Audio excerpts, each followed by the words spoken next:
예, 오늘은 DBR 동아 비즈니스 리뷰 2017년 7월에 실렸던 저의 논문 아티클이죠. 를 가지고 공부를 해보겠습니다. 제목은 인공지능 경영 최적화의 한 방법. 응용 기술 개발 못하면 의미 없어. 이렇게 제목이 나왔는데요. 제목을 제가 정한 건 아니에요. 약간 경영 매거진이어서 이 매거진 쪽에서 정했고요. 스페셜 리포트다 이렇게 되어 있죠. 기업을 위한 활용 가이드 2017년 7월입니다. 한 3년 됐네요, 그죠? 여기 article at a glance 이것도 이제 기자분이 한번 요약을 한 것 같아요. 한번 같이 읽어보죠. 제가 이제 제 글을 약간 고쳐가지고, 제가 마음에 안 들게 나온 표현도 있을 수 있어요. 그래서 그런 거 제가 바로 잡아 드릴 거고요. 인공지능이라 하면 사람처럼 움직이는 로봇, 사람처럼 생각하는 컴퓨터를 떠올리지만, 현실의 인공지능은 꼭 그렇게 복잡하고 섬세할 필요가 없다. 원하는 목표를 최적의 방법으로 달성하는 방법이 곧 인공지능이다. 인공지능 시대에 기존 기업이 해야 할 일은 다음과 같다. 현재 회사가 맞닥뜨리고 있는 문제들을 확인하라. 뭐 가능해요. 먼저 문제 중심으로 가라는 거죠. 이 문제를 해결할 수 있는 인공지능과 비인공지능 기법들을 실험하고 평가하라. 여러분들 회사가 가지고 있는 문제를 꼭 인공지능으로 풀린다는 보장이 없죠. 그래서 이제 인공지능 기법, 비인공지능 기법을 같이 실험하고 평가해서 더 잘하는 방법을 써야 되는 겁니다. 그 다음에 인공지능 시스템을 도입할 경우 중장기적 목표를 갖고 움직이되 단기적 성과도 제시하래. 이것도 제가 이제 강의할 때 많이 하는 얘기인데 아마 기자분이 이렇게 정리한 것 같아요. 그 다음에 인공지능의 한계를 이해하고 인정하라. 너무 당연한 얘기인데 사실 당연한 얘기인데 이렇게 쓴 이유가 뭐겠어요? 이렇게 생각하지 않은 거죠. 인공지능이 여러분 2016년 3월에 이제 알파고가 한국에 와서 이서울구단과 이기면서 상당히 인공지능에 대한 기대가 이제 높아졌을 때죠. 이건 2017년 7월이니까 이제 한 1년이 넘은 상황이었는데 그 2017년 7월도 비슷했습니다. 그 당시에 제가 이제 경영계에 이런 어떤 조언을 하는 논문을 쓴 거죠. 한번 같이 읽어보면서 진행하겠습니다. 이 튜링 테스트는 잊어라. 최적화가 곧 인공지능이다. 이렇게 키워드를 이제 기자분이 뽑았네요. 맞는 얘기고요.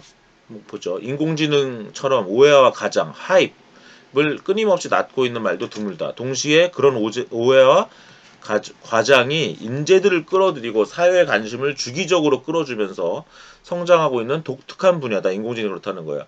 필자는 저를 얘기하는 거예요. 30여 년 전부터 인공지능을 연구했다. 저는 1988년에 인공지능을 하기로 마음 먹었던 것 같아요. 그러니까 30여 년 전이죠. 이 아티클이 2017년이니까 29년 전이죠. 이 아티클을 쓰는 시기로 보면 필자의 경험으로 볼 때 인공지능을 전공하고 연구한다는 것은 인공지능에 대한 자신의 오해와 타인의 오해를 극복하는 과정이다라고 썼어요. 저도 1988년에 인공지능을 전공하려고 마음 먹었을 때 인공지능 잘 알고 했을까요? 잘 모르고 했겠죠. 그래서 인공지능에 대한 어떤 오해가 있었다는 거예요. 그 다음에 타인의 오해도 같이 있었겠죠. 그래서 인공지능에 기대하는 자기 자신의 희망과 좌절, 그 다음에 사회의 희망과 좌절의 과정을 극복해 나가는 과정이다. 저도 얼마나 인공지능을 처음에 전공하려고 했을 때 얼마나 많은 희망을 가졌겠어요. 하지만 또 인공지능을 전공하고 연구하는 과정에서 얼마나 많은 좌절을 제가 겪었겠습니까? 그런 얘기죠. 그래서 사회의 희망과 저의 자기 자신의 희망과 좌절, 그 다음에 사회도 내가 생각하는 그 이상으로 희망할 수도 있고, 내가 생각하는 그 이상으로 좌절할 수가 있죠. 그래서 인공지능에게 기대하는 자기 자신의 희망과 좌절, 사회의 희망과 좌절의 과정을 극복해 나가는 과정이다라고 제가 표현을 했습니다. 인공지능이라는 분야는 특히 그 이름 때문에 성공이 곧 부정으로 이어지는 그런 패러독스에 시달려왔다. 인공지능에서 굉장히 쉽게 성공해버리면 사람들이 그렇게 생각하죠. 이게 무슨 인공지능이야? 이렇게 생각한다는 것입니다. 그래서 인공지능이라는 것은 자신의 분야가 성취한 것에 대한 소유권을 오히려 잃어버리게 되는 운명을 갖고 있다라는 거예요. 인공지능 분야에서 어떤 기술적 성취가 이루어지면 그것은 더 이상 인공지능이 아닌 것으로 간주된다는 거예요. 예를 들어서 빠른 길을 찾아주는 티맵, 카카오 내비와 같은 그런 자동차 내비게이션 앱은 20년 전 1900 제가 카네기 멜론 대학교에서 로보틱스 연구소 로보틱스 인스티튜트라는 곳에서 제가 비지팅 사이언티스트로 일한 게 1996년 9월부터 1997년 8월까지인데요. 그 당시에 제 연구실 바로 옆 연구실에서 이런 내비게이션과 같은 그런 빠른 길 찾기를 인공지능 연구실에서 했어요. 그러면 1996년, 1997년에는 그 카티아 사이카라라고 있습니다. 카티아 사이카라의 카네기 멜론 대학 교수인데 그 카티아 사이카라의 그 연구실에서 그런 연구를 했다는 거예요. 그것이 1996년, 97년인데 이런 내비게이션 앱은 20년 전에 인공지능 분야에서 연구하던 주제라는 거예요. 하지만 더 이상 지금 티맵이나 카카오 내비에서의 그 빠른 길 찾기를 인공지능이라고 여기지 않는다는 것이죠. 네이버의 뉴스 본문 읽기 서비스 써보셨나요? 재밌죠? 안 써보신 분 아직 많을 거예요. 네이버의 뉴스에 가보시면 본문 읽기라는 그런 것이 있는데 그거 한번 써보세요. 되게 재밌는 건데 그것도 역시 인공지능을 전공한 학자들이 만드는 서비스예요. 그것을 만드신 분이 김선희 박사님인데 지금 서울대 사범대학 불어교육과 교수님으로 가셨어요. 그런데 어, 이 네이버의 뉴스 본문 읽기도 인공지능을 전공한 학자들이 만들어낸 서비스인데 그런 걸 인공지능 사람들이 생각하지 않는다는 거예요. 그러나 이제 사람들은 티맵이나 네이버의 본문 읽기 서비스를 쓰면서 이것이 인공지능의 영역이라고 생각하지 않는다. 사람들은 새로운 기술에 익숙해지면 그 기술을 더 이상 인공지능으로 간주하지 않는다는 거예요. 항상 더 새로운 기술을 추구하고 우리가 아직 도달하지 못한 무언가를 인공지능이라고 간주한다. 그래서 미국의 인지과학자 더글라스 호프스테터 아주 유명한 사람이죠. 그의 명적 괴델 애셔 바하에서 이렇게 꼬집었다. 인공지능은 아직 성공하지 않은 것을 일컫는다. AI is whatever hasn't been done yet. 이라고 이제 더글라스 호프스테터 이 책 이제 우리나라에서 까치인가 출판사 까치에서 나왔고요. 그 이후에 또 더글라스 호프스테터가 쓴 책이 있어요. 제가 갖고 있는데 그 책도 뭐 읽어볼 만해요. 그 제목이 뭐냐면 잠깐만요.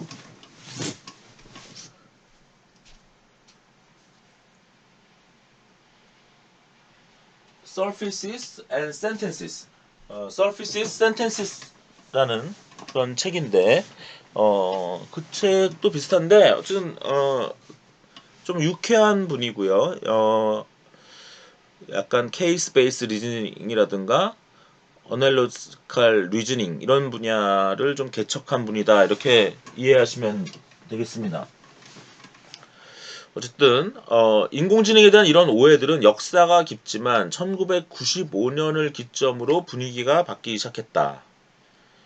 필자는 저는 그 1995년에 박사를 받았어요. 필자는 그의 인공지능을 주제로 박사기를 받았는데 바로 그때 인공지능 분야에 혜성과도 같은 교과서가 나왔다. 그것이 그 책이 뭐냐면 Artificial Intelligence: A Modern Approach입니다. 우리말로 하면 인공지능 현대적 접근 방법이다. 이 스튜어트 러셀과 피터 노빅이라는 당시의 30대 학자들이 내놓은 이 야심찬 교과서는 지금까지도 연구자들에게 최고로 인정받고 있다. 여러분들 인공지능의 4대 학교가 있습니다. MIT, 스탠포드, 카네기 멜론, UC 버클리. 이 네 학교는 어느 학교가 1등이다라고 얘기하기가 어려울 정도로 지난 거의 25년, 30년간 컴퓨터 사이언스 또는 아티피셜 인텔리전스의 세계 최고 학교예요. 제가 1996년부터 97년에 카네기 멜론 대학의 로보틱스 연구소에 있었고 2009년 9월부터 2010년 1월 말까지 MIT의 모바일 익스피리언스 랩에 있었고 2010년 2월부터 2010년 8월까지 UC 버클리의 베스트 랩, 버클리 엑스퍼트 시스템 테크놀로지 랩 또는 당시에는 버클리 이 Environment and Sustainability Technology 랩에 있었고요. 2013년 9월부터는 제가 팔로알토 스탠포드 대학 바로 옆에 있었습니다. 그러니까 제가 비지팅 사이언티스트나 프로페서로 있었던 곳이 공교롭게도 카네기 멜론 대학교, MIT, UC 버클리, 스탠포드였어요. 제가 왜 그런 선택을 했을까요? 그거는 세계 최고의 인공지능 컴퓨터 사이언스 학교이기 때문에 제가 굳이 외국에 나가서 뭔가 비지팅 프로페서나 사이언티스트를 할 때 세계 최고의 학교로 가고 싶었기 때문에 그렇게 간 겁니다. 그런데 이 내 학교에 한번 아티피셜 인텔리전스 과목의 교과서를 한번 여러분들 확인해 보세요. 저한테 뭐 이 강의를 듣는 분은 이걸로 한번 저한테 메시지를 보내셔도 됩니다. 혹시 카네기 멜론, 스탠포드 대학, MIT, UC 버클리에서 AI 과목에서 이 스튜어트 러셀과 피터 노빅이 쓴 이 책, Artificial Intelligence A Modern Approach 1995년에 나온 이 책 말고 다른 거 어떤 교과서를 쓰는지 한번 저한테 알려주세요. 대부분 제가 파악하기로는 이 책을 아직도 쓴다는 거예요. 그러니까 25년 전에 나온 이 책을 여전히 쓴다는 거예요. 제가 이거를 2017년에도 이렇게 쓴 거죠. 이 야심찬 교과서는 지금까지도 연구자들에게 최고로 인정받고 있다. 이 책이 각광받게 된 이유는 인공지능을 정의하고 인공지능에 접근하는 방법이 현대적이었기 때문이다라는 거예요. 이 책이 나오기 전, 그러니까 저는 박사를 받는 해 하필이면 이 책이 나왔죠. 좀 더 일찍이 나왔으면 좋았을 텐데. 그래서 저는 오히려 이 책으로 공부를 안 했다는 얘기예요. 그래서 저는 리치의 책도 있었고요. 닐슨의 책도 있었고요. 윈스턴이라는 사람의 책도 있었어요. 근데 죄송한 얘기지만 그 리치 또는 윈스턴 또는 닐슨 또 맥더머트도 있었다. 맥더머트 이런 책들이 있었는데 그 AI 교과서가 있었는데 죄송한 얘기지만 이 러셀과 노빅이 이 책을 쓰고 나서는 더 이상 그 책들이 사용되지 않았다라는 겁니다. 선배들이 쓴 책이 다 쓰레기통으로 들어갔다는 얘기예요. 그래서 왜 그렇느냐? 이 책이 이렇게 각광을 받고 지금까지 2020년까지 계속 사용되는 이유는 인공지능을 정의하고 인공지능에 접근하는 방법이 현대적이었다라는 것입니다. 책 제목이 야심차죠. 왜? Artificial Intelligence a Modern Approach. 현대적이라는 거야. 여러분들이 이경정 교수의 인공지능 강의를 듣는 분들은 인공지능에 대한 현대적 어프로치를 공부하셔야 돼요. 고전적이고 낭만적인 생각을 버리셔야 돼요. 그럼 뭐 어떤 면에서 현대적이라는 거냐? 그것은 이 러셀과 노빅이 주장한 것은 인공지능이 인간과 비슷한 인간을 흉내내는 기계를 만드는 것이 아니라 합리적인 기계를 만드는 것이라고 주장했다는 거예요. 이것이 교과서 레벨에서 처음으로 이것을 좀 제대로 정리한 거예요. 그리고 생각하는 기계를 만드는 것이 아니라 행동하는 기계를 만드는 것. 더 구체적으로 얘기하면 합리적 에이전트, rationally behaving 하는 에이전트, 레셔널하게 행동하는 에이전트, 합리적으로 행동하는 대리기계, 줄여서 레이셔널 에이전트를 만드는 것을 주장했다는 것이에요. 그래서 이 책이 각광받고 모던하다라는 얘기입니다.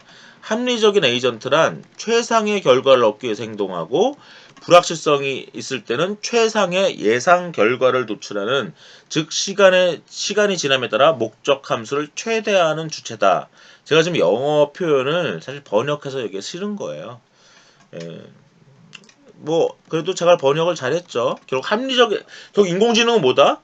합리적인 에이전트를 만드는 방법론이고 그럼 합리적 에이전트는 뭐다? 최상의 결과를 얻기 위해서 행동하고 불확실성이 있을 때는 최상의 예상 결과 expected result를 도출하는 즉 시간의 지남에 따라 목적 함수를 최대화하는 maximizing objective function over time 이렇게 제가 이거를 번역한 거예요. 어쨌든 시간이 지남에 따라 목적 함수를 최대한 주체다. 이런 관점은 당시에 필자 저한테도 이경정 교수한테도 충격을 줬다는 거예요. 인공지능을 인간을 흉내내는 기계를 만드는 것이라는 생각에 균열이 나기 시작했다는 거예요. 저도 1995년에 박사를 받았지만 그 이전에는 약간 인공지능에 대해서 좀 명확한 그런 거 없이 공부를 했던 것 같아요. 그리고 인간을 흉내내는 기계라고 생각했는지도 모르겠어요. 저도 잘 모르겠어요. 당시에 제가 어떻게 생각했는지 잘 기억이 안 나요. 근데 막연히 그렇게 생각했을 것 같아요. 근데 막연히 생각하는 기계를 만들 수 있을까라는 질문에 시달릴 것이 아니라 생각은 못해도 행동하는 기계를 만드는 데 집중하자는 생각을 하게 된 거라는 거죠. 근데 재밌는 건요. 1995년에 또 저한테 충격을 주는 사건이 발생합니다. 1995년 캐나다 몬트리올에서 열린 세계 인공지능 통합학술대, 제가 억지로 번역을 했어요. 이즈가이라고 해요. 이즈가이. AI 하는 사람들은 이즈가이는 풀어 쓰면 International Joint Conference on Artificial Intelligence입니다. 당시에 홀수 년도에 이즈가이를 했어요. 1995년에 제가 박사 받았다. 카이스트 박사를 받았는데 8월 달에 졸업식이 있었는데 제가 졸업식에 못 갔어요. 왜 못 갔냐?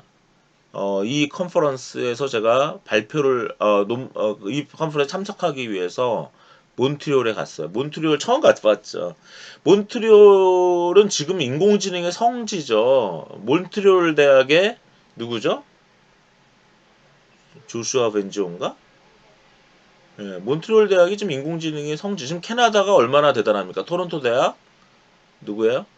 어, 제프리 힌튼이 캐나다에 있고요. 토론토 대학이 있고. 그 다음에 또 몬트리올 대학. 좀 아주 인공지능으로 강한 대학이죠. 그때는 그런지 모르고 갔어요. 근데 몬트리올 갔고, 제가 몬트리올 가서, 당시에는 몬트리올 엑스포스라는 야구팀, MLB 야구팀이 있었고, 어, 그때 LA 다저스랑 몬트리올 엑스포스가 하는 야구 경기를 제가 몬트리올에서 봤던 기억이 나요. 직접 봤어요. 그 당시에 LA 다저스에는 누가 있었냐면 노모라는 일본 투수가 있었습니다. 어쨌든 그 1995년에 제가 여기 갔는데 캐나다 몬트리올에 이즈가이에 갔는데 더 큰 충격을 주는 논문이 발표됐다. 예. 패트릭 헤이즈와 케네스 포드가 공저한 튜링 테스트는 유해하다. 튜링 테스트 컨시더드 함프리라는 논문이 발표됐어요. 전 충격을 정말 받았어요. 이 논문을 제가 직접 듣고 이 논문에 대한 테이프까지 사왔는데 이 논문은 튜링 테스트를 통과하는 것이 인공지능을 위한 현명한 목표가 아니고 1950년 이래 튜링의 비전을 준수해온 것이 인공지능 연구에 큰 해가 되고 있다. 튜링 테스트 컨시더드 함풀이라는, 제가 카이스트 박사 졸업식 안 가고 여기에 간 게 저한테는 너무 인생의 행운이죠. 뭐 박사 졸업식 안 가면 어때요? 그 사진 없어요. 그래서 제가 박사 논문 그 박사 학위모 가지고 막 찍은 사진이 없어요. 오히려 차라리 이 논문 발표 들은 게 잘한 거죠. 튜링 테스트는 컴퓨터 과학과 인공지능의 아버지로 불리는 앨런 튜링. 앨런 튜링은 그냥 뭐 천재 중에 천재죠. 앨런 튜링, 예, 1912년에 태어나셨네요. 1954년 42살에 죽었습니다. 예, 독사가를 물고 죽었다라는 설이 있죠. 예, 이제 튜링은 호모섹슈얼이어가지고 영국 정부가 이 훌륭한 세계 2차 대전을 승리로 이끈 영웅이죠. 여러분들 이미테이션 게임이란 영화 안 보신 분은 꼭 보시기 바랍니다. 이 앨런 튜링이 독일군의 암호, 이니그마 암호 체계를 풀어서 결국은 연합군이 승리하는데 정말 결정적 기여를 한 분인데, 호모섹슈얼이어가지고 당시에 영국 정부가 이 천재를 되게 박대를 했습니다. 핍박을 했죠. 그래서 남성 호르몬을 억지로 막 맞추고 아마 그랬을 거예요. 그래서 그 굴욕감에 앨런 튜링이 사망했다 이렇게 알려져 있습니다. 어쨌든 이 튜링은 이런 천재인데 이 튜링도 실수를 한다는 거. 여러분들 천재 말은 무조건 믿습니까? 아닙니다. 모든 천재도 실수를 합니다. 그래서 이 튜링은 인간이 어떤 보이지 않는 대상과 대화를 나누는데 그것이 인간인지 컴퓨터인지 구분할 수 없을 정도가 되면 인공지능이 비로소 달성된 것이라고 말했다. 요 표현은 제가 2017년에 쓴 논문이잖아요. 약간 제가 잘 모를 때 썼어요. 그래서 명확하진 않고요. 조금 더 명확하게 제가 강의로 표현을 하면 이미테이션 게임, 아까 그 알런 튜링의 영화 이미테이션 게임에는 사실 이미테이션 게임이 제대로 안 나와요. 근데 여기 지금 얘기하는 게 이미테이션 게임입니다. 제가 좀 간단히 설명을 하면 커튼 뒤에 사람과 컴퓨터가 있습니다. 근데 사람은 컴퓨터인 척을 하고요. 컴퓨터는 사람인 척을 해요. 그래서 사람인 척하는 컴퓨터와 컴퓨터인 척하는 사람이 서로 이미테이션 게임이라는 거죠. 사람은 컴퓨터인 척하고 컴퓨터는 사람인 척하는 거죠. 그리고 커튼 앞에는 진짜 사람이 있습니다. 이 세 명이 삼자 대화를 해요. 삼자 대화를 했을 때 충분한 시간이 지났는데도 이 커튼 앞에 있는 사람이 커튼 뒤에 있는 사람인 척하는 컴퓨터와 컴퓨터인 척하는 사람을 구분해내지 못할 때, 누가 사람이고 누가 컴퓨터인지를 구분하지 못할 때 인공지능이 비로소 달성된 것이다라고 한 거, 이거 제가 잘못 쓴 글이고요. 이게 아니라 그때 우리가 그 사람인 척하는 컴퓨터를 생각한다라고 정의할 수 있다라고 앨런 튜링이 얘기를 한 것이 앨런 튜링의 이미테이션 게임입니다. 결국은 우리가 하는 기계와 생각하지 않는 기계, 생각하지 못하는 기계를 구분하는 방법을 1950년에 이미 튜링은 이런 이미테이션 게임이라는 걸로 그 조작적 정의를 제시했다는 거예요. 거기는 제가 좀 약간 조금 이거를 잘 몰라서기도 하고 당시에, 그래서 2017년만 해도 제가 그렇게 무식했던 거예요. 정확하게는 이런 얘기를 써줘야 되는데 여기는 인공지능이 비로소 달성된 거다 이렇게 저도 잘못 쓴 거예요. 뭐냐면 튜링은 다시 한번 얘기하면 컴퓨터가 생각할 수 있는가라는 것에 대한 논쟁을 종결하기 위한, 어떠한 컴퓨터가 생각한다라는 것은 그렇게 이미테이션 게임을 통해서 사람이 컴퓨터인 척하는 사람과 사람인 척하는 컴퓨터를 구분하지 못하게 된다면 그때 우리는 그 사람인 척하는 컴퓨터를 생각한다라고 말할 수 있을 것이다라고 정의했는데, 사실은 이제 제 말이 또 틀리지도 않은 것일 수도 있는 게 뭐냐면 그것을 일종의 굉장히 중요한 목표처럼 튜링이 얘기한 건 맞아요. 그래서 그 후배학자들이 이거를 목표로 생각한 거예요. 그러니까 사람인지 컴퓨터인지를 구분할 수 없을 정도가 되는 것이 인공지능의 목표라고 생각을 해버린 거예요. 어떻게 보면 튜링은 잘못이 없다고 할 수도 있고 약간의 책임이 있다고 할 수도 있는데, 어쨌든 더 큰 책임은 후배학자들에 있다고 저는 생각합니다. 그래서 후배학자들은 튜링의 견해를 신주짠지 모시듯 절대시했다. 근데 참 멋지죠. 그 멋진 튜링을 또 이 후배학자들이 비판하는 겁니다. 좋은 학자는 좋은 후배학자들에 의해서 비판받는 거예요. 비판받지 않는 학자는 또 오히려 외로운 거죠. 예. 후배학자들이 오히려 누구라고? 예, 여기 아까 뭐라 그랬죠? 예, 여기 케네스 포드랑 패트릭 헤이즈는 당시에 일리노이 대학인가요? 일리노이 대학의 인공지능 유명한 연구소가 베크만 인스티튜트가 있었고요. 케네스 포드는 아마 웨스트 플로리다 대학 교수일 거예요. 두 분이 발표한 건데, 예, 이 사람들은 이 튜링을 비판한 거야. 튜링 테스트를 너무 절대시하는 것이 인공지능 분야 연구에 해가 된다는 거예요. 여기 기자가 좀 잘못 쓰셨어요. 그래서 이거 좀 말이 안 되는 내용이 아마 있을 거예요. 보세요. 한번 볼게요. 하늘을 날고 싶다는 인간의 욕망을 충족시키기 위해서 새처럼 날개를 퍼덕거리며 나는 것만을 비행이라 정의하고 새처럼 날개 테스트를 통과하려 했다. 이거 지금 무슨 말인지 하나도 모르겠죠. 예, 그래서 기자분들이 함부로 제 원고를 좀 안 고치면 좋겠는데 고쳐요. 예, 무슨 얘기냐면 이 논문에는 비행기의 발전을 한번 보자 이런 얘기를 해요. 그래서 비행기가 만약 여러분들 지금 우리가 하늘을 날고 있는 비행기가 새처럼 날고 있냐라는 거예요. 새처럼 날개를 퍼덕거리면 납니까? 그렇지 않죠. 결국 우리 인간이 비행기를 발명하게 된 것은 새처럼 날개를 퍼덕거리며 나는 것만을 비행이라고 정의했다면 성공하지 못했을 거라는 거예요.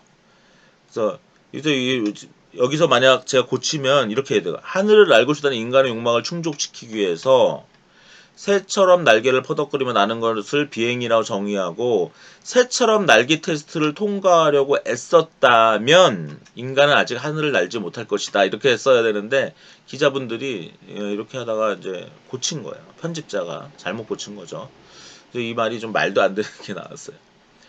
어떤 방법으로든 하늘을 날면 되는 거지 새처럼 날개를 퍼덕거리면서 날아야 되는 건 아니잖아요. 그죠?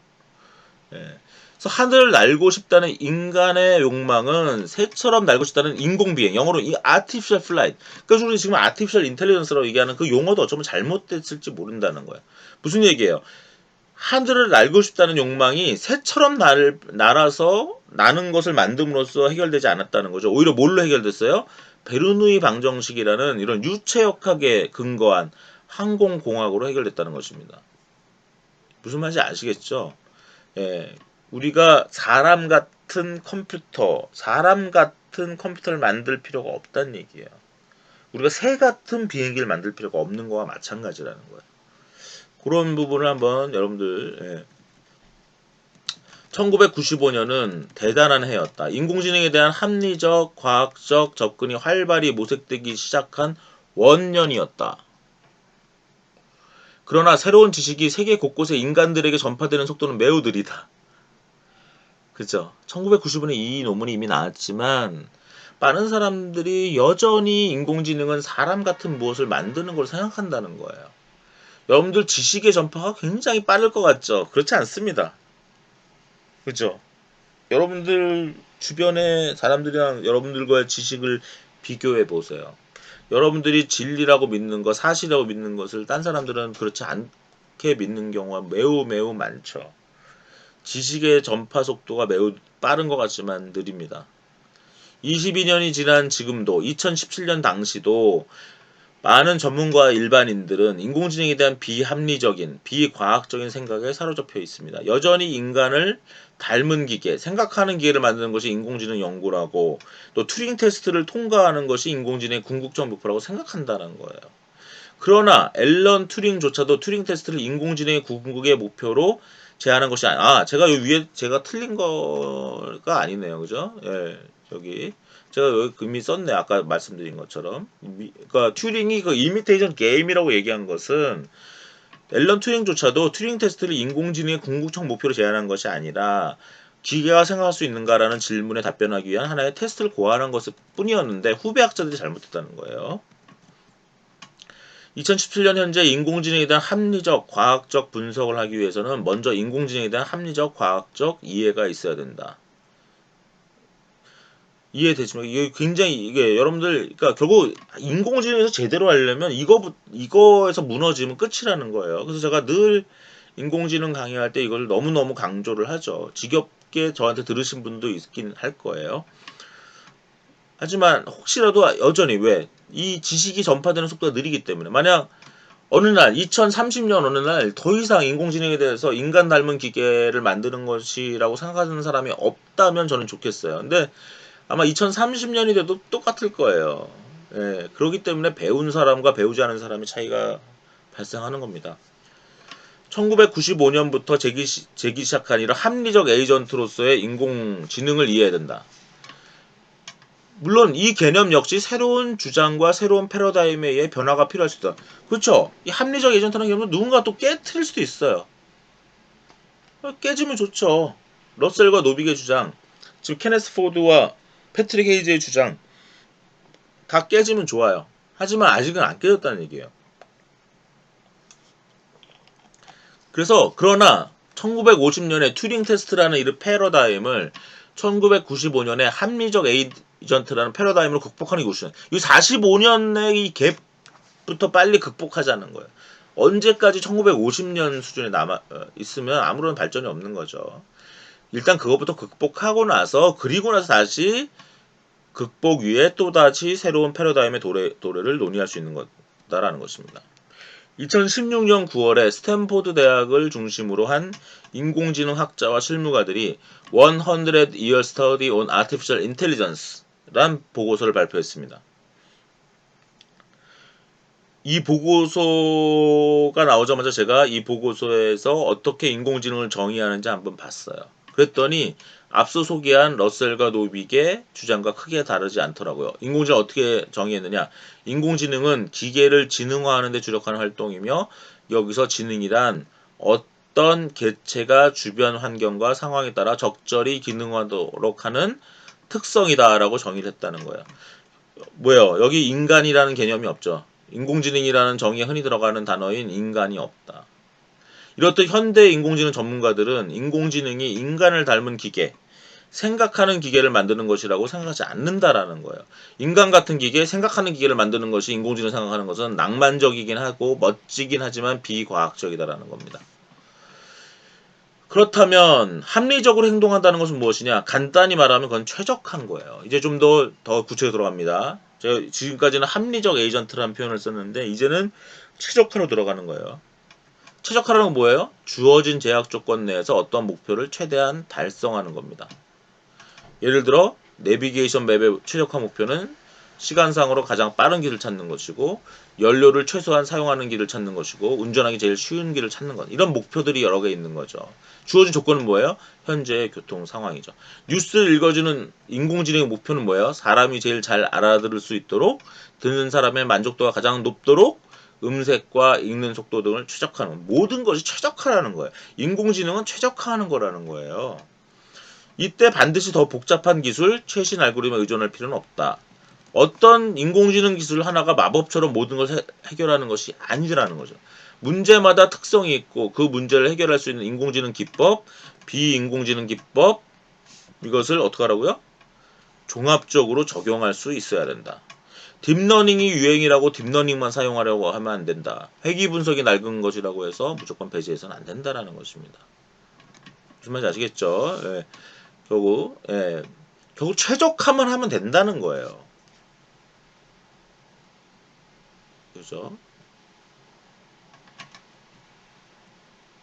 여기 헤드라인 한번 봅시다. 인공지능 시스템이 업무를 없애는 것이 아니라 인간 직원들을 지원해 주는 것이라는 걸 이해시키려고 애썼다. 여기 이제 대우조선 사례인데요. 나중에 한번 말씀드릴게요. 이 점을 이해하게 된 다음에야 직원들은 시스템 개발에 적극적으로 협력하기 시작했다. 예, 이어가겠습니다.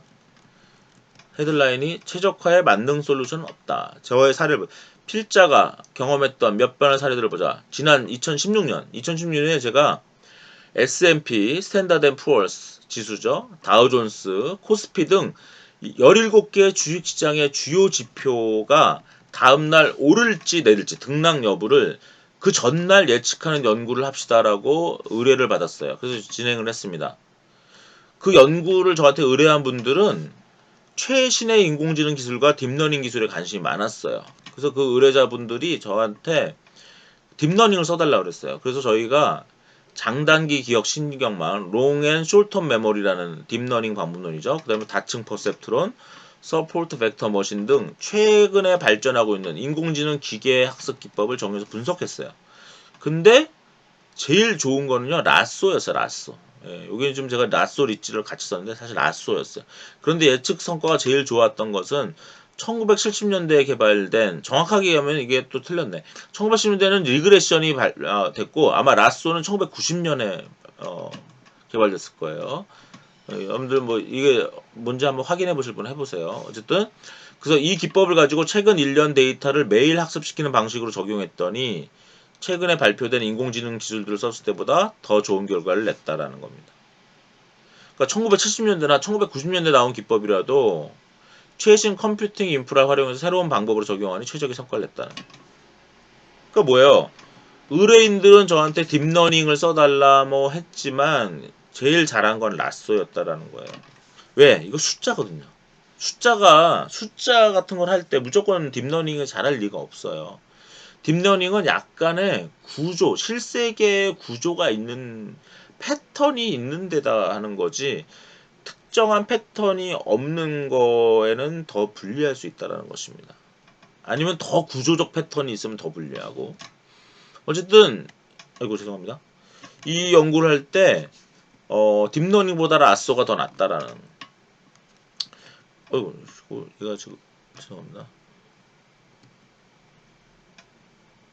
제가 컴퓨터를 새로 사서 이 조금 조작이 익숙하지가 않아요. 예, 그래서 더 크게 보면 꼭 인공지능 방법론에 얽매일 필요가 없다는 것입니다. 결국 컴퓨터공학에서 다루는 인공지능은 경영과학에서 다루는 경영과학과 같은 목표를 가지고 있다. 제가 학부 때 저는 학사, 석사, 박사 카이스트에서 공부할 때 다 경영과학을 전공했습니다. 영어로는 매니지먼트 사이언스. 근데 매니지먼트 사이언스가 다 최적화를 목표로 해요. 네, 그러니까 저는 운명적이죠. 학부에서 매니지먼트 사이언스를 했는데 제가 물론 제가 인공지능을 하려고 매니지먼트 사이언스에 갔어요. 뭐 이런 얘기를 길게는 일단 안 할게요. 어쨌든 저는 그러니까 최적화를 연구하는 학문인 매니지먼트 사이언스를 공부하는데 처음에 인공지능이 최적화인지 몰랐다는 얘기예요. 그러다가 나중에 인공지능도 최적화라는 거예요. 그거 좀 허무했죠. 길을 다르게 온다고 생각해도 길이 같았던 거예요. 어쨌든 경영과학 역시 최적화를 목표로 하는 학문이다. 검은 고양이든 흰 고양이든 쥐만 잘 잡으면 되듯이 기업 경영의 최적화를 위해서 기업은 인공지능을 쓸 수도 경영과학을 쓸 수도 있다는 것입니다. 컴퓨터 공학의 접근법을 택할 수도 매니지먼트의 접근법을 택할 수도 있다. 최적화만 하면 된다는 거야. 인공지능 최적화고 매니지먼트 사이언도 최적화니까 뭘 써도 상관없죠. 문제만 해결하면 되는 거죠. 흑묘 백묘 검은 쥐든 검은 고양이든 흰 고양이든 쥐만 잘 잡으면 되잖아요. 네, 그 얘기입니다. 제가 석사과정, 박사과정 때 연구한 게 주로 대우조선이랑 같이 연구를 했어요. 1990년대 초반이었어요. 조선업, 칩빌딩 인더스트리에 인공지능을 응용하는 연구를 진행한 적이 있습니다. 해당 조선소는 복잡한 선박, 생산 일정 계획을 자동화하고 합리화하는 데 인공지능을 결합하려고 했어요. 정해진 방법론이 없었기 때문에 1970년대에 개발된 최적화 기법, 스케줄링 기법, 그 다음에 1980년대에 개발된 로보틱스 연구를 통해서 기초를 쌓았습니다. 예. 제가 스케줄링이라는 과목도 들었어요. 카이스트 산업공학과에서. 생산관리 기법이죠. 갑자기 그 교수님 성함이 기억이 안 나서 너무 죄송한데, 예, 정말 어렵게 배웠습니다. 그리고 제가 석사 논문, 박사 논문 연구하면서 1980년대 개발된 여러 로보틱스 방법론을 또 공부를 했어요. 그렇게 해야지만 이 대우조선의 문제를 풀 수가 있었습니다. 그 다음에 제가 이 옥포조선, 거제도, 옥포조선소, 대우조선의 옥포조선소를 참 수없이 갔어요. 수십 번 방문했을 거예요. 방문해서 현업 전문가의 지식과 현장의 공간적 제약 조건을 반영한 알고리즘을 개발했습니다. 조선소를 방문하다 보니 중요한 것은 현장 근무자들의 협조였죠. 현업에서 근무한 사람들은 인공지능이 자신의 업무를 빼앗아 갈까 두려워했습니다. 지금 인공지능이 직업을 없앤다는 사람 되게 많죠. 다 아닙니다. 인공지능은 직업을 만들어요. 근데 그 당시에 저한테 자기네들 일자리 뺏으러 왔다고 저한테 그랬어요. 20살 먹은 저한테. 아이고 또 이상하게 움직이네. 죄송합니다. 예.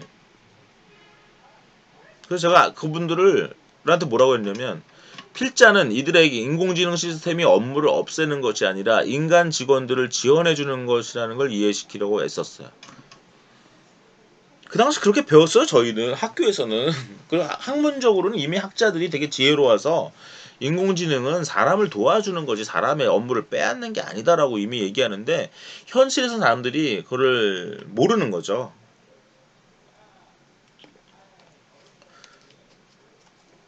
그런데 이 점을 이해하게 된 다음에야 직원들은 시스템 개발에 적극 협력하기 시작했어요. 정확하게는 제 말을 들은 게 아니라 이 사람들이 경험을 했던 거예요. 경험을 해보니까 제 말이 맞다는 걸 인공지능이 날 편하게 해주는 거네 이렇게 생각했다는 거예요. 그래서 이렇게 만든 시스템은 선박 설계 도면이 나오면 그 데이터를 활용해서 각 공정에 얼마나 시간이 걸리는지 인력이 얼마나 필요한지를 추정했는데 그걸 뭘로 했느냐? 그 당시에 이미 신경회로망 요즘 얘기한 딥러닝 뉴럴 네트워크를 썼다는 거예요. 머신러닝 기법을 썼어요. 그게 언제? 1991년 92년 이때니까 되게 일찍 저희도 인공지능 요즘 유행하는 그 딥러닝 신경회로망을 사용한 거죠. 기존의 주먹구구식 계산에 비해 생산 스케줄의 정확도가 높아지자 현장의 생산성이 올라갔고 계획과 일정 간의 괴리가 줄었다. 인공지능이 회사 상황에 따른 생산 계획을 빠른 시간에 산출하자 관리자들은 실제 생산에 들어가기 전에 생산 시뮬레이션을 여러 번 해볼 수 있게 됐고, 그러자 경영 의사결정이 유연해졌고, 이것을 선박 수주 전략 의사결정에도 활용할 수 있게 돼서 회사 매출을 높이는 데 기여할 수 있다. 조선 공장, 옥포존스의 생산 일정 계획 시스템을 만들었는데, 이것이 결국은 경영 의사결정이 유연화되고 마케팅에도 사용됐다는 거야. 영업에 그러니까 선박 수주하는 영업 전략에도 사용될 수 있어서 회사 매출을 높이는 데 기여할 수 있었다는 거죠. 이렇게 구축된 시스템으로 상을 받았어요. 세계 인공지능학회. 당시에는 미국 인공지능학회였습니다.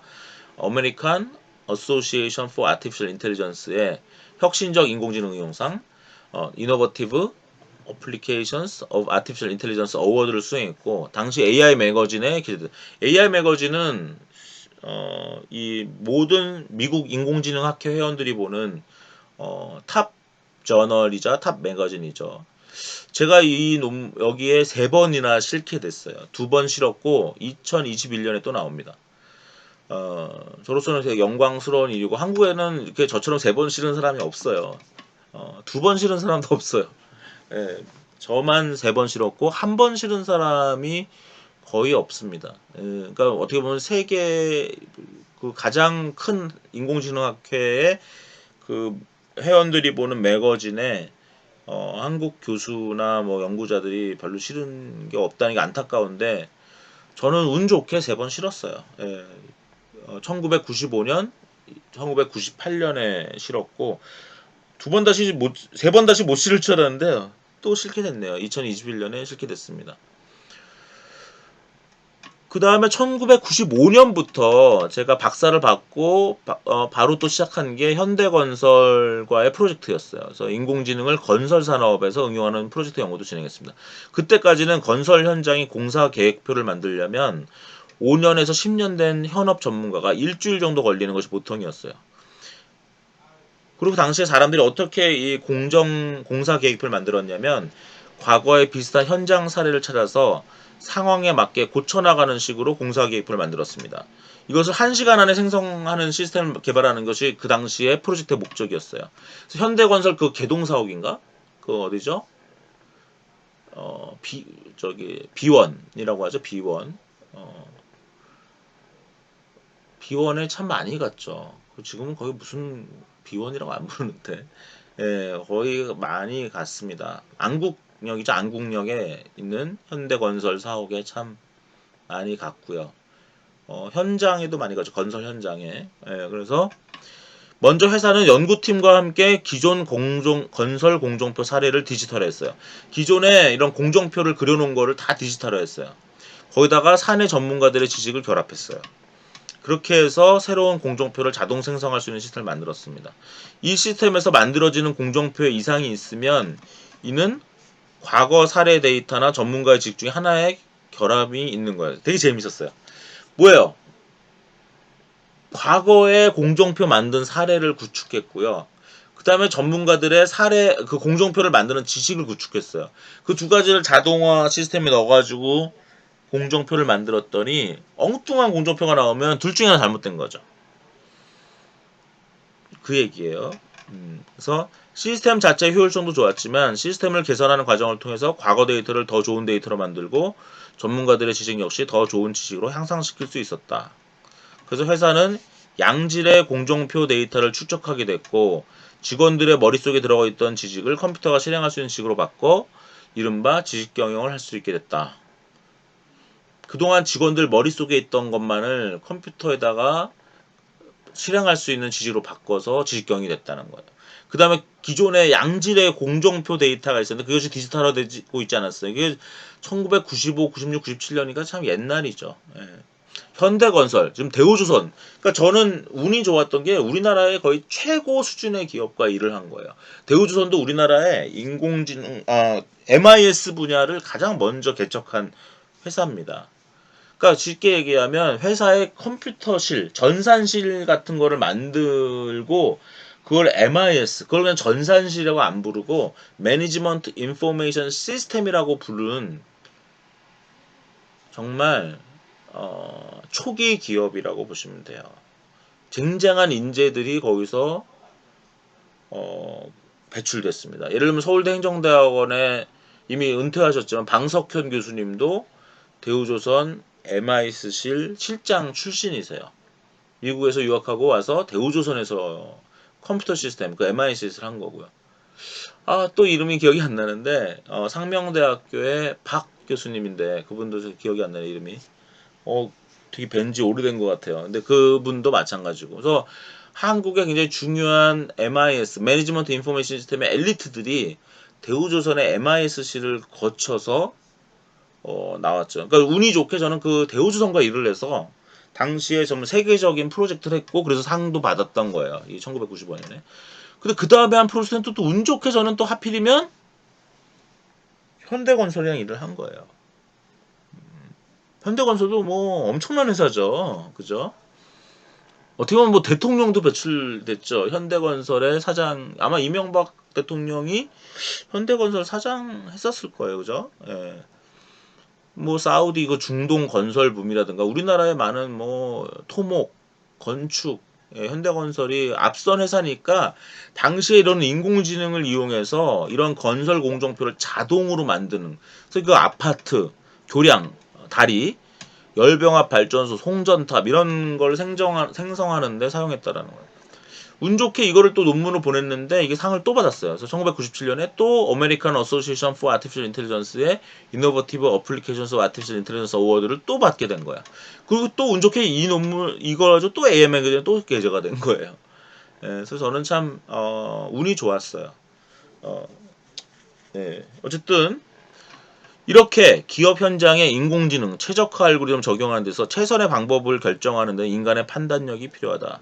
조선소 생산관리 프로젝트를 위해서는 공간 추론, 계산기 야학, 인공신경망, 스케줄링 이론, 휴리스 알고리즘 다 이거 공부했습니다. 이런 다양한 인공지능과 경영과학 기법이 활용됐다. 건설회사 위해서는 뭘 했냐면 케이스 베이스 리즈닝, 사례 기반 추론이라고 합니다. 그 다음에 제약 조건 기반 추론, constraint satisfaction problem, 그 다음에 산업공학에서 다루는 퍼트 CPM. 와, 퍼트 CPM 이거 오랜만에 이거 약자가 프로그램, 프로젝트, 이밸류에이션 앤 리뷰 테크닉쯤 되죠. 퍼트. 예. 그 다음에 CPM. CPM은 크리티컬 패스 메소드라고 그러죠. CPM 기법 등이 종합적으로 활용한다. 보세요. 지금 제가 대우조선, 현대건설과 인공지능 프로젝트를 위해서 이런 사례 보듯이 기업의 실질적 문제를 해결하려면 어떻게 해야 된다고? 인공지능 기법 외에도 여러 경영과학, 산업공학의 지식이 적용이 필수적이라는 거예요. 그다음 일례로 필자는 기업의 부도 예측을 위한 신경회로망 연구에 참여한 적이 있습니다. 사실은 저랑 굉장히 친한 이화여대 경영학과 신경숙 교수님이랑 한 연구예요. 여기 거창하게 썼네요. 기업의 부도 예측을 위한 신경회로망 연구에 참여한 적이 있다. 그게 아니고 그냥 신경숙 교수님이랑 같이 논문 쓴 거예요.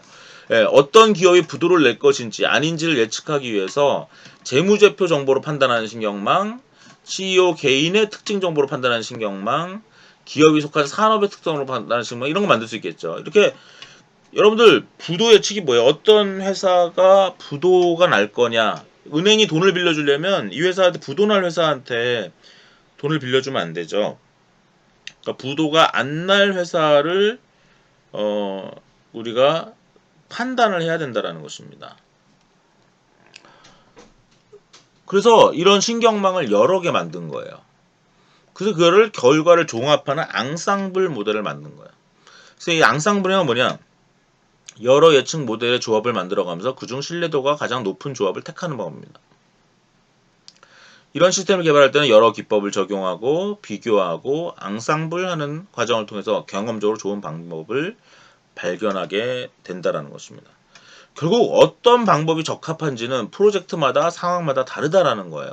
하나의 인공지능 시스템이 모든 예측 문제와 모든 의사결정 문제를 다 풀어낸다는 건 환상이죠. 그래서 약한 인공지능이니 강한 인공지능이니 또는 초지능, 그러니까 여기서 weak AI, 뭐 strong AI, 슈퍼 인텔리전스 하는 것들은 사실은 뭐다? 그런 걸 구분하고 우열을 논하는 것은 기업과 산업의 산적한 문제를 해결하는 상황에서는 탁상공론이다라는 거죠. 예. 그러면 인공지능은 실제로 어떤 분야에 쓰이는가? 그렇다면 기업은 어떤 업무들에 인공지능을 응용해야 하는지 한번 알아보자. 필자의 연구실은 최근 10년간 저희 2017년쯤에 저희 연구팀이랑 한번 이걸 그냥 한번 해봤어요. 뭐냐면 제가 그 상을 두 번 수상했잖아요. 이 당시에 제가 결국 2020년에 또 상을 수상해서 세 번째 수상하게 됐는데 어쨌든 2017년에서 2017년 지난 한 10년 11년 동안 이 상을 수상한 사례 저는 언제 받았어요? 1995년 1997년에 상을 받았는데 최근 10년을 한번 분석해보자고 제가 저희 연구실 멤버들한테 제안을 했어요. 그래서 한번 분석을 했어요. 그래서 그 중에 50개를 분석한 거예요. 상을 받은 것 중에서 상을 무조건 받은 게 아니라 저희처럼 AI 매거진에 실린 사례 50개만 분석을 했습니다. 혁신적 인공지능 응용상은 기업이나 정부 부문 등에서 인공지능 기술을 혁신적으로 응용해서 실제 적용한 사례에만 수상 자격이 주어집니다. 이 분석 결과 어떻게 나왔냐? 이 표 1이 나왔다는 거예요. 예, 분석 결과 인공지능을 조직 실무에 응용해서 성과를 낸 업무 중 가장 많은 경우는 자원 할당, 기획을 포함한 일정 계획, 스케줄링 업무였다. 제가 아까 대우조선 스케줄링, 그죠? 그죠? 그 다음에 현대건설도 약간 스케줄링과 비슷한 거 제가 상 받을 분야를 한 거네요. 그죠? 예. 가장 많은 게 이럴 일정 계 스케줄링이라는 거예요. 두 번째로는 사기 적발. 뭐 신용카드사, 보험사 이런 데서 하는 사기 적발. 프로드 디텍션. 은행에서도 하고 또 감시, 모니터링, 감사, 오디트, 사전 경고, 어드밴스드 워닝 등의 업무였다는 두 번째가 이런 데 많이 쓴다는 거예요. 세 번째는 뭐야? 기업 조직 내의 협력, 학습, 교육 등의 업무가 뒤를 이었다. 그 밖에는 고장 진단, 검출, 데이터 필터링과 셀렉션, 랭킹, 순서 매기기, 제품 추천, 레코멘데이션, 데이터 인식 후 변환, 번역, 예측, 프리딕션, 포캐스팅, 상황적 대응, 컨틴전트 리스폰스, 자료 추출, 데이터 리트리벌, 큐레이션, 데이터 리파이먼트 앤 어널리시스, 그다음 퍼포먼스 옵티미제이션, 그다음 내추럴 랭귀지 리스폰스 등이 있었다. 이 표는 기업이 어떤 산업에 속해 있는지 관계없이 참고할 가치가 있다. 제가 어떤 산업을 넣은 게 아니에요. 어떤 산업 일부러 그렇게 했어요. 뭐 이것은 뭐 의료 산업에 쓰였다, 건설 산업에 쓰였다 이런 건 좀 재미가 없잖아요. 그게 아니라 그런 산업의 도메인을 본 게 아니라 어떠한 프로세스에 쓰냐 이거죠. 그죠? 이 표는 기업이 어떤 산업에 속해 있는지 관해 관계없이 참고할 가치가 있다. 즉, 각 기업은 조직 업무 중에 일정 계획, 감시, 교육, 진단, 필터링, 추천, 변환, 예측, 상황적 대응, 자료 추출, 큐레이션, 데이터 정제, 성능 최적화, 자연어 응대 업무 등을 인공지능의 적용 대상으로 한번 해볼 필요다. 이거 왜 해보라고? 상을 받았을 정도로 성공한 적이 있는 업무라는 거죠. 그죠? 물론 표 1에 정리한 빈도에 집착할 필요는 없다. 왜? 이외 분석은 과거 10년에 대한 거니까. 2007년에서 2017년에 불과한 거니까.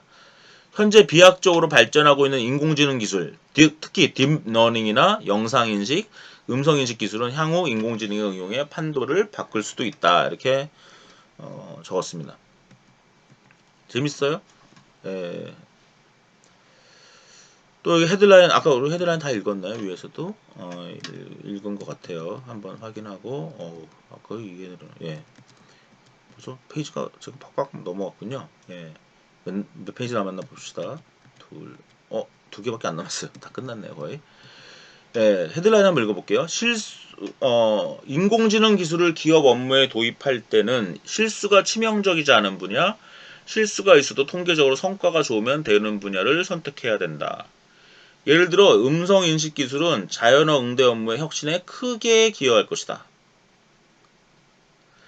컨볼루션 신경망의 발전은 데이터 인식 변환 업무의 혁신에 크게 기여할 것이고 상황적 대응, 경고, 감시, 감사, 사기 적발 업무 등에도 혁신에도 많이 활용될 것이다 라고 제가 한번 썼습니다.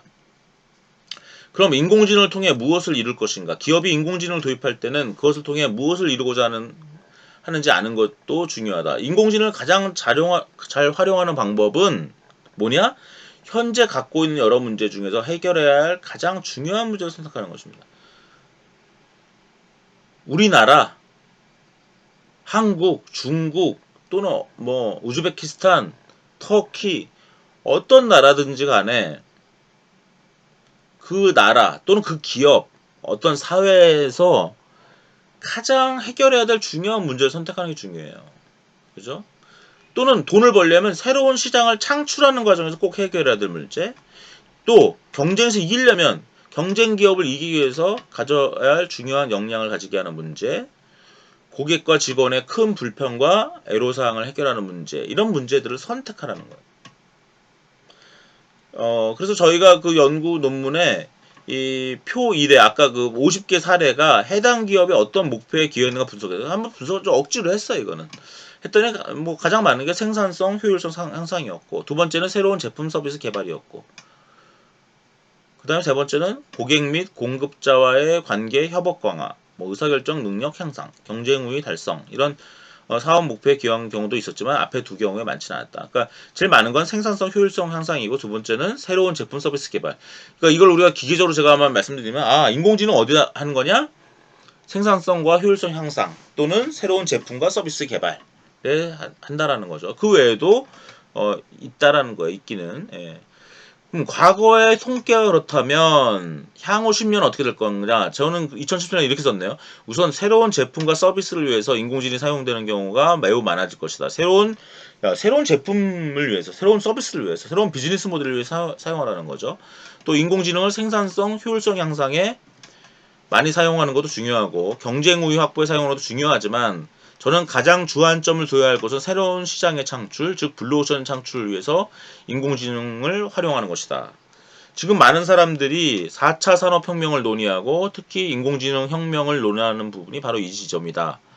어떤 변화를 굳이 혁명이라고 이름 지을 때는 기존 산업이나 기업에서 생산성, 효율성을 상승시키거나 기존 조직에서 의사결정 능력을 향상시키는 정도의 변화가 올 때가 아니라고 생각하기 때문이다라는 거죠.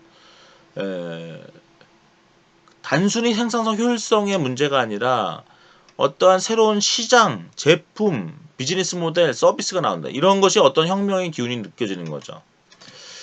지금까지 얘기한 것을 한번 정리해 보겠습니다. 인공지능을 사업에 적용하고자 하는 기업은 현재 가장 중요한 문제가 무엇인지 파악해야 된다. 또 그 문제의 특성을 파악하고 이것을 해결할 여러 인공지능 기법들과 비인공지능 기법들을 대안에 올려놓고 실험 평가한다. 이 과정에서 담당 직원의 자발적 협력과 끈기 있는 시간과 비용의 투자가 필요하다. 한편으로는 경영진과 현장 직원들에게 단기적인 성과를 계속 보여줄 수 있어야 된다. 그래야만 그들의 더 많은 참여와 협력, 지혜를 이끌어낼 수 있다. 뭐냐? 경영진은 좀 장기적으로 기다려주라는 거고, 실무진들은 오히려 단기적인 성과를 보여주려고 노력하라는 거예요. 그래서 담당 직원의 자발적 협력과 끈기는 시간과 비용의 투자가 필요하다. 예, 제가 경험한 인공지능 프로젝트는 다 그랬어요. 예, 임원들도 도와주셔야 되고 직원들도 또 끈기 있게 해주셔야 됩니다. 그 다음 기술이 가진 한계를 인정해야 된다. 현재 딥러닝 등 신경회로만 기법은 오류의 발생이 불가피해요. 늘 오류가 나요. 그 다음 오류가 날 경우에 그 이유를 설명하기 어려워요. 그래서 저는 여전히 주장하지만 현재 불완전한 인공지능 기법을 의료나 자동차 주행 등에 적용해서 완전 자동화는 어렵다는 거예요.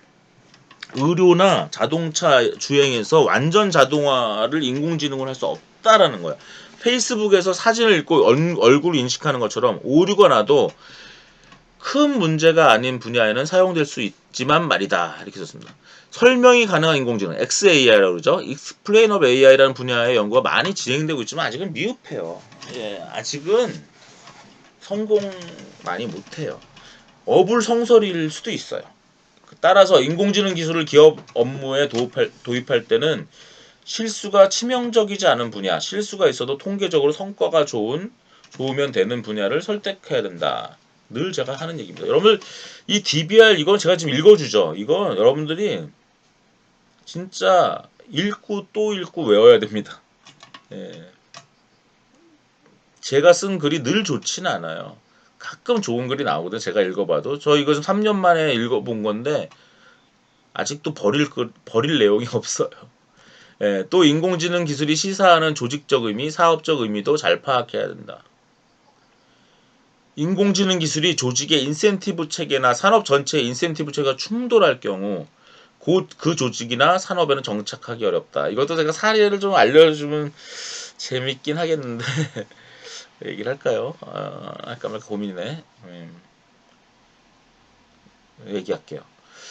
2000년, 2001년에 제가 화장품을 추천해주는 인공지능 시스템을 당시에 우리 돌아가신 테크노 에이전트 이상기 사장님. 이상기 사장님은 그랜드 인터콘티넨탈 호텔을 그 삼성동에 있는 그 호텔 사장님이셨어요. 그래서 저랑 참 친하게 지냈던 훌륭한 분인데 그분 사장실이 3층에 있습니다. 한무개발이라고. 어, 거기서 참 많은 토론과 공부를 했고 카이스트에서 박사하셨는데 그분 그 박사 논문이 이 추천 시스템을 했어요. 당시 세일즈맨 엑스퍼트 시스템이라고 해서 그분이 창업을 했습니다.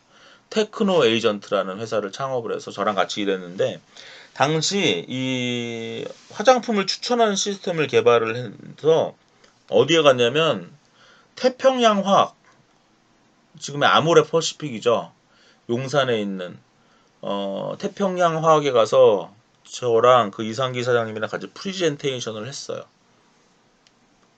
근데 거기서 제가 큰 인생의 교훈을 얻었는데 저희가 만든 인공지능 시스템은 그 사람의 나이나 피부 스타일에 따라서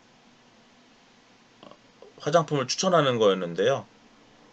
나이가 많으신 분들한테는 설화수를 추천했고, 뭐 쉽게 얘기하면 나이가 젊은 분한테는 아리따움 뭐 이런 건가 그런 걸 추천했던 것 같아요.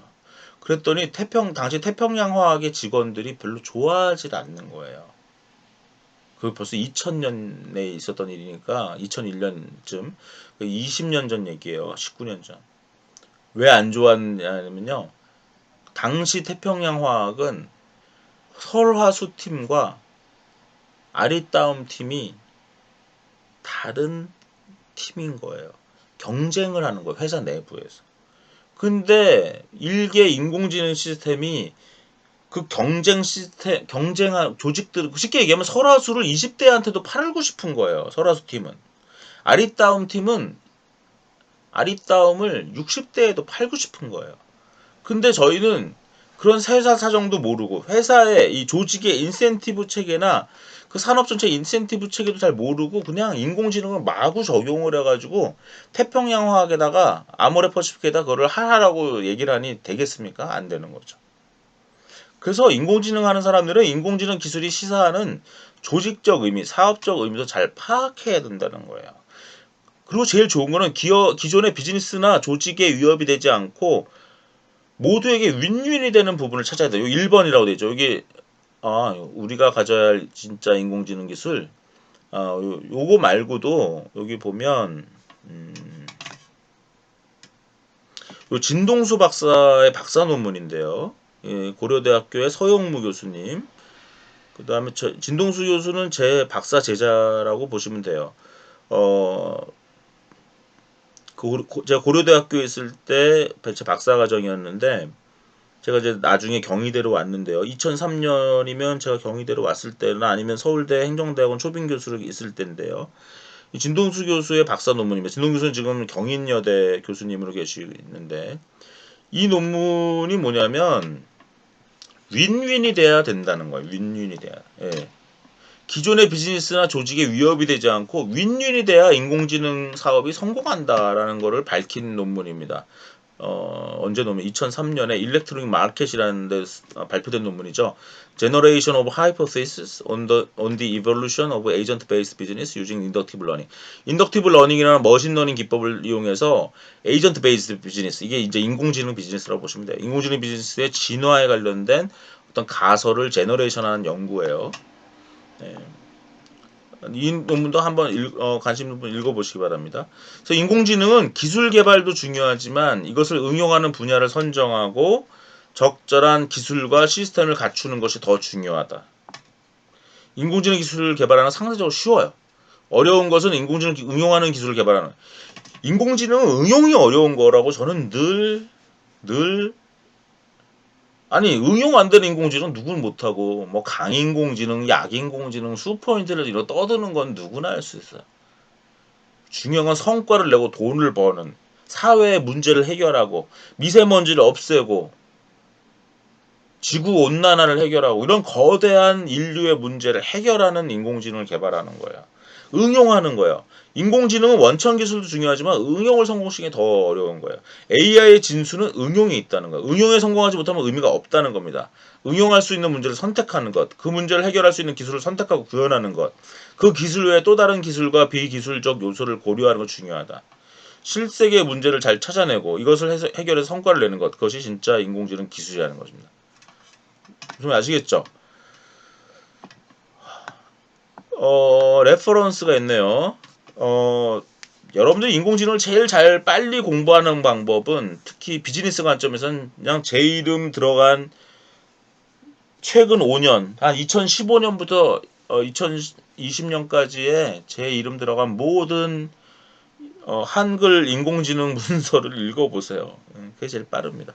이건 이제 2017년 논문이라서 이 정도만 있네요. 예, 우리가 가져야 할 진짜 인공지능 한국경제 칼럼 쓴 거 알파고 1년에 다 읽어보세요. 진짜 저는 정말 여러분들을 위해서 다 읽어보시고 저한테 챌린지를 하세요. 교수님 이거 틀린 얘기 아니에요? 제발 제가 틀리길 바래요.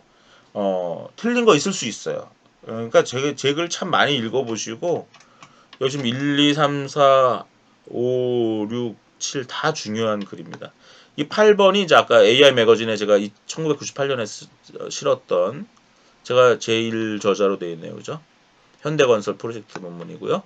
요게 이제 이재 교수님이 제 지도 교수님이시니까 이재 교수님이 1인 제일 저자고 제가 제2 저자로 되어 있는 AI 매거진에 실린 1995년. 그다음에 아까 더글라스 호프스테터. 예, 이거 책도 어려워요. 재밌어요. 근데 뭐 독서 좋아하시는 분이 읽어보세요. 그다음에 이거 AI 교과서 아까 얘기한 헤이즈와 케네스 포드 다 이제 아까 얘기한 거고요. 요게 이제 아까 2016년에 나온 스탠포드 대학 중심으로 나왔던 보고서 이것도 재밌어요. 물론 저랑 딱 안 맞는 내용도 있긴 한데 예. 뭐 닐슨 이게 아까 2010년에 AI 정의 그 2016, 이 보고서에 나온 AI 정의는 사실 이 닐슨의 AI 정의가 를 사용한 겁니다. 이게 닐슨은 2019년에 돌아가셨어요. 예, 돌아가셨습니다. 안타깝게. 네. 예, 생각해 볼 문제, DBR. 현재 나의 일상 업무에서 가장 큰 문제는 무엇인가? 이를 해결하는데 인공지능 기법이 도움이 돼요.